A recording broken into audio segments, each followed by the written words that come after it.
got you. We got you. First, I want to thank everyone for your support.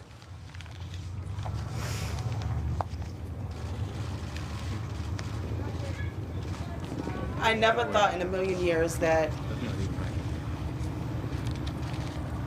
I would be in a situation as this. However, the outpouring of support that I got from the community, I can't thank you enough. But with that said, I'd like to just read something.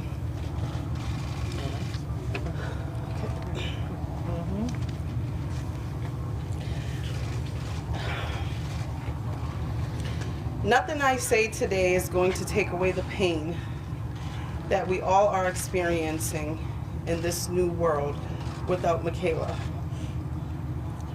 But my hope is that by sharing a little bit about her life, our life, it will help you get to know more about her.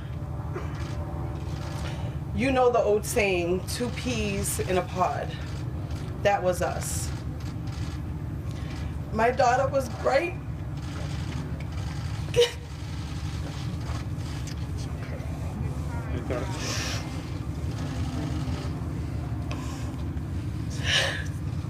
Funny, loving,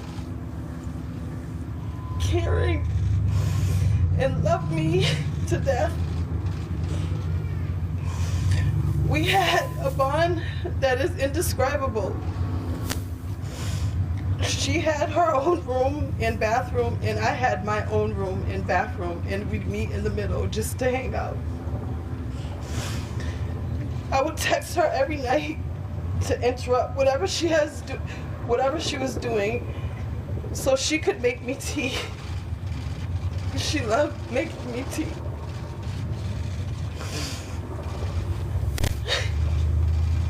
Sometimes she would do it without me texting her. No one made chamomile tea for me like Michaela. I like it hot with no sugar. Yeah, we got it.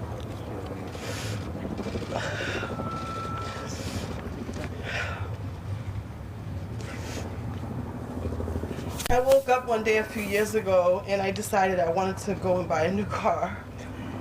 And Michaela and I picked out an E350 Mercedes-Benz, and we drove off the lot to Weymouth and parked at a 7-Eleven, rolled down the windows and opened the doors and played trap music, and we started dancing in the parking lot.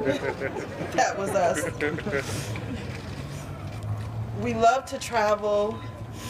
Our favorite quick getaway spots were Maine and New Hampshire. That was our thing. She loved the ocean and camping.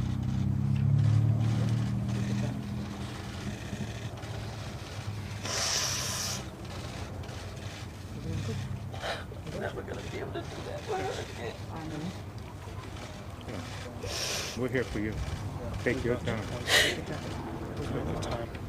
We did everything. We went to Point Sebago every summer. We do water sports, barbecues, and ventured out into different parts of Maine. We went to Trinidad together for 7 days when Michaela was 10.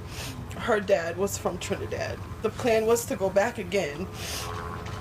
We went to Point de Spain, the little villages, Maracas Bay, amongst a lot of other places in the world that we traveled to. She was also quite often my dinner date. We go out to dinner and Michaela wanted to sit in the car after she ate on her phone because I ate too slow. Anyone who knows Michaela knows she loves food, all food, but buffalo chicken, anything, was her favorite. I would also tease her about her 16-year-old stomach because she could eat almost anything. Michaela was only 16 years old. She was my bright and shining star in this crazy world. She was a good listener and had a kind heart. And although she was only 16 years old, she gave better advice to others in times of need than I did. She was calm and laid back and gave her opinion only when asked. But when she did, you knew the truth was coming. She was a mediator and always brought both sides together.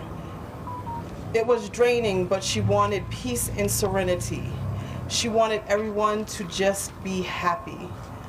Sometimes to the detriment of herself. She was very altruistic, and although I would get mad sometimes, that was Michaela.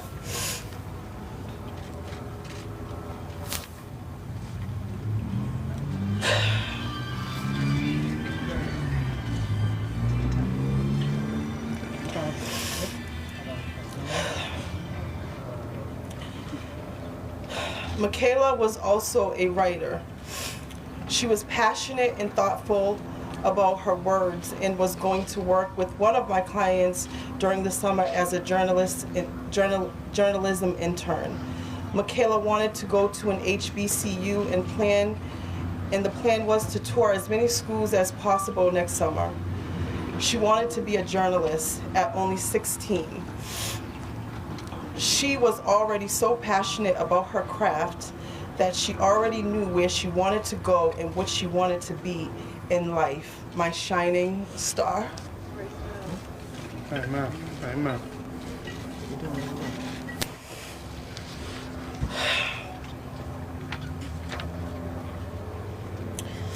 She also played basketball since she was 6 years old. She started her basketball career at Sacred Heart Church in Quincy and played for the Hopkinton girls team. And that was her thing. I'd like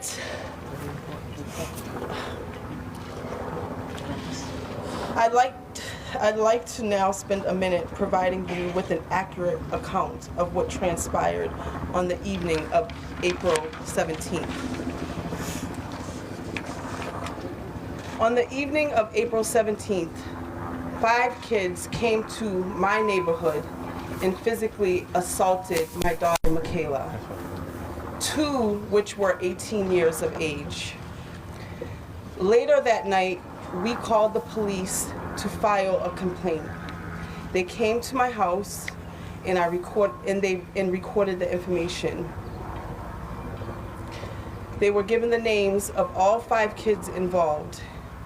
And almost a week later, when I requested a copy of the police report, there was nothing on file or in the Hopkinton police log. There was also no Hopkinton police log of the actual finding of Michaela's body in the woods only hours after the altercation. The morning of April 18th, the reason this town is deemed one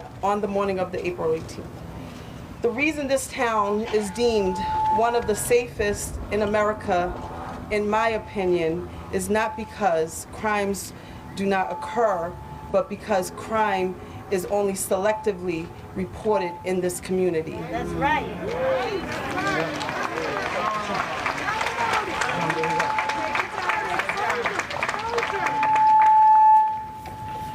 Sergeant Sean O'Brien from the Millbury State Trooper Barracks also made it clear that we should not go to the media as they would distort the truth, and her sexuality as a member of the LGBTQ community would be exposed as if we didn't know already.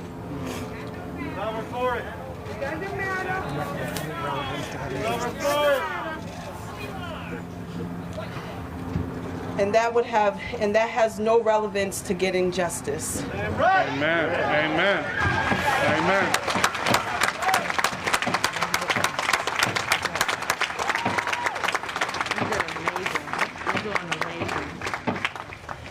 Given everything that has transpired over the past few weeks, I want to make sure that I am clear about my goals in all of this.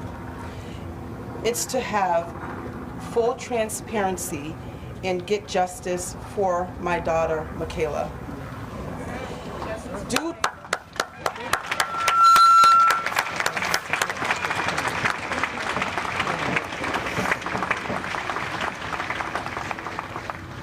Due to the lack of urgency for some, I've had to not only be the grieving mother, but also put pressure on the DA, Marion Ryan, who I did not hear from until 12 days after Michaela's death. The Hopkinton Police Department, specifically Officer Stickley, the Millbury State Troopers Barracks Department, specifically Sergeant Sean O'Brien, who not only harassed and lied to my family, but also interrogated my neighbor for putting "We want the truth" signs of Michaela around Hopkinton by going to his home and asking him questions at 6 a.m. in the morning. I want a full and transparent investigation.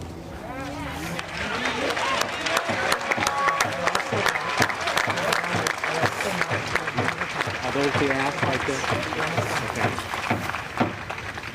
I also want the forensics on the belt that they found on Michaela hanging from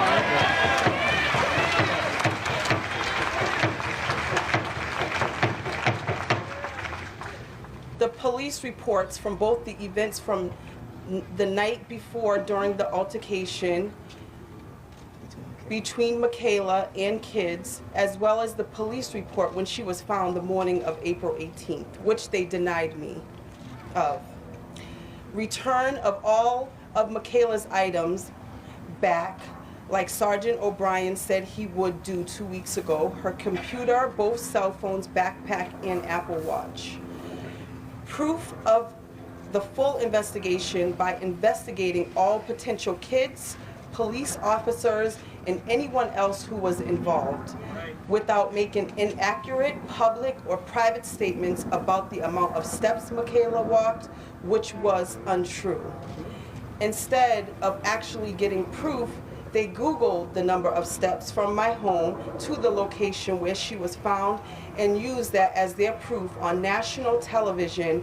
What we know is that Michaela's phone was not activated and therefore nearly impossible to track her exact steps between 9 and 10 p.m., which was confirmed by me from Apple. The injuries or lack thereof, and the list goes on.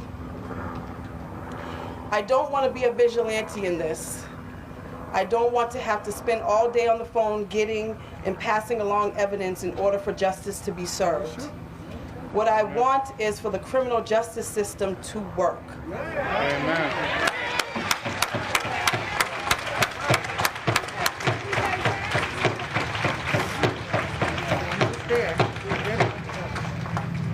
I want the Hopkinton Police Department and the Millbury State Troopers Department, who are responsible for this case, and the DA and all of the powers that be, to work as hard to get justice for Michaela as they would do for their own child.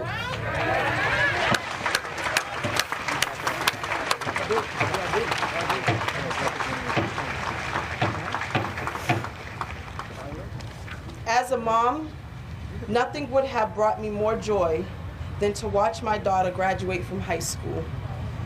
I'm never going to see her get her license and drive the new car that is still sitting in my driveway.